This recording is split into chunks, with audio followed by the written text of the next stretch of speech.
जय भीम। नमस्कार, मैं हूं अशोक दास। आप देख रहे हैं दलित दस्तक। राज्यसभा की कार्यवाही के दौरान 4 फरवरी को एक ऐसा आंकड़ा सामने आया है जिससे भारत के करोड़ों दलित, आदिवासी और पिछड़े वर्ग के छात्रों को लेकर शिक्षा के बारे में जो उनकी स्थिति है उसको लेकर एक बड़ा खुलासा हुआ है। केंद्रीय शिक्षा मंत्री रमेश पोखरियाल ने 4 फरवरी को राज्यसभा में उच्च शिक्षा को लेकर एक ऐसा तथ्य सामने रखा है जो न सिर्फ चौंकाने वाला है बल्कि देश के बहुजन समाज के लिए चिंता की बात है, उनको सचेत भी करता है। केंद्रीय मंत्री द्वारा रखे गए आंकड़े, जो उन्होंने आंकड़ा रखा राज्यसभा में, वो बताते हैं कि देश में उच्च स्तर के विज्ञान शिक्षण संस्थानों में पीएचडी में जो पीएचडी करने वाले छात्र हैं, वहाँ भारत के बहुजन समाज के जो छात्र हैं, विद्यार्थी हैं, उनकी उपस्थिति काफी कम है। इसी मुद्दे पे आज की हमारी यह विशेष रिपोर्ट है। आंकड़े के मुताबिक इन संस्थानों में पीएचडी स्तर के कार्यक्रमों में जिस अनुपात में ओबीसी, एससी और एसटी के छात्रों की संख्या होनी चाहिए, उतने छात्र वहां प्रवेश नहीं ले पा रहे हैं। भारत के सर्वोच्च विज्ञान शिक्षण संस्थान बेंगलुरु के भारतीय विज्ञान संस्थान यानी IISc का उदाहरण देखिए। इस संस्थान में वर्ष 2016 से 2020 के बीच पीएचडी कार्यक्रमों में दाखिला लेने वाले उम्मीदवारों में से केवल 21% उम्मीदवार एसटी वर्ग से, 9% एससी वर्ग से और 8% ओबीसी वर्ग से थे। इसका अर्थ यह हुआ कि इस संस्थान में पिछड़ों की स्थिति दलितों और आदिवासियों से भी ज़्यादा खराब है। इस संस्थान में इंटीग्रेटेड पीएचडी कार्यक्रमों में कुल प्रवेश प्राप्त छात्रों में 9% अनुसूचित जाति, 12% अनुसूचित जनजाति और 5% ओबीसी वर्ग से थे। दूसरी तरफ देश के 17 IITs यानी भारतीय सूचना प्रौद्योगिकी संस्थानों में से कुल पीएचडी उम्मीदवारों में से बमुश्किल 1.7% एसटी, 9% अनुसूचित जाति और 27.4% ओबीसी श्रेणियों से थे। इसी तरह भारत के 31 राष्ट्रीय प्रौद्योगिकी संस्थान यानी NIT और 7 भारतीय विज्ञान शिक्षा और अनुसंधान संस्थान यानी IIRS में वर्ष 2017 से 2020 के बीच आरक्षित श्रेणी के पीएचडी उम्मीदवारों की संख्या भी बहुत कम है।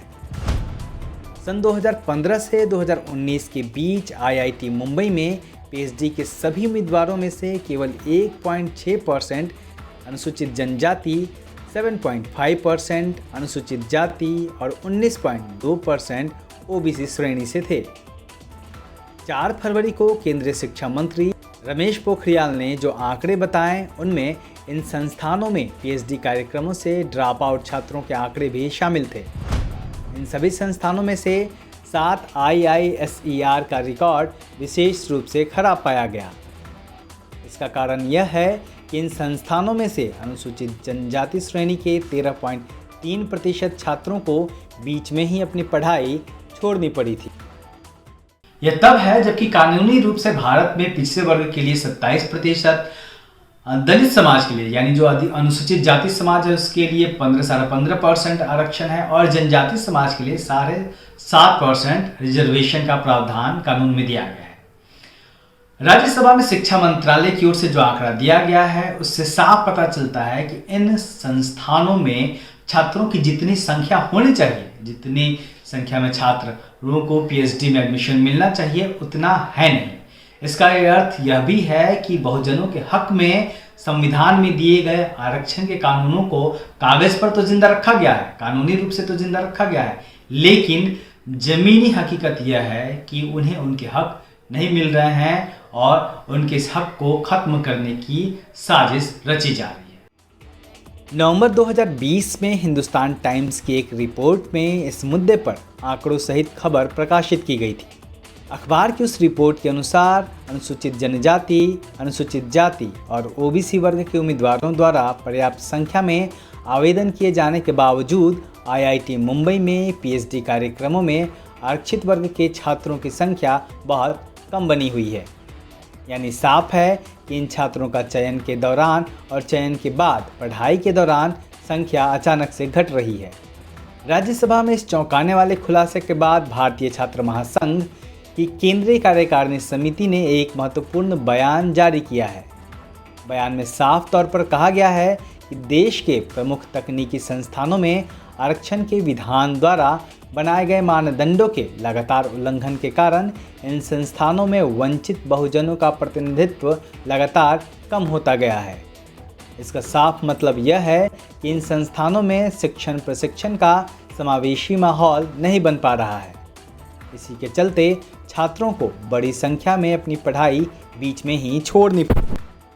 निश्चित तौर पर वंचित समाज के जो विद्यार्थी हैं उनके द्वारा बीच में ही जो पढ़ाई छोड़ दी जाती है उसकी एक बड़ी वजह यह भी है। और जिस तरह से हाशिए के समाज को एक बड़ी साजिश के तहत हर क्षेत्र में आगे बढ़ने से रोका जा रहा है, उसके खिलाफ देश के बहुजनों को आवाज उठाने की जरूरत है, तभी वो अपने हक को सुरक्षित रख पाएंगे। ये थी आज की बड़ी खबर। आप देखते रहिए दलित दस्तक और हमारे चैनल को भी जरूर सब्सक्राइब करिए।